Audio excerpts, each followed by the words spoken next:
Nire eginkizuna izango litzake gehien bat, Santa Maria kapera musika oso gainetik badare, nolabait testu inguratzea.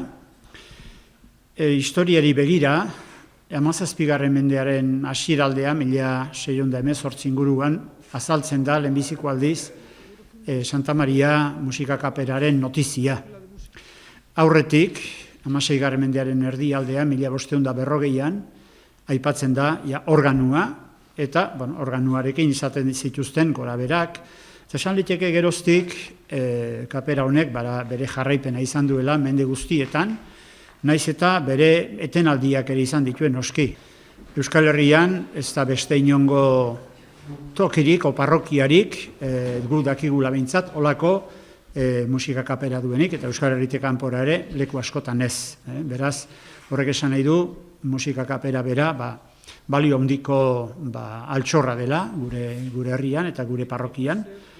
Azken 25 urte honetan batez ere, bi persona aipatu behar dugu musika kaperari buruz.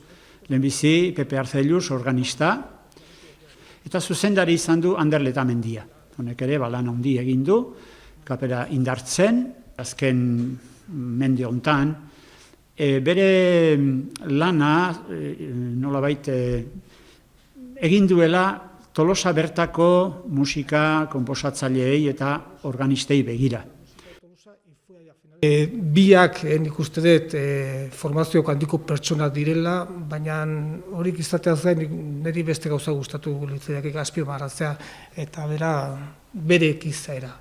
Azkenen gutzat erronka desafioka handia zen jende berria sartzea eta koro guztientzat, beti zuzendaritzak aldatzea, beti suposatzen du gauza berrik eta dudak askok eta beldur asko sortzen dira, eta egia da bai Loretokin, bai Luisekin oso gustora gaude kaiekin eta nik eskertu nahi diet.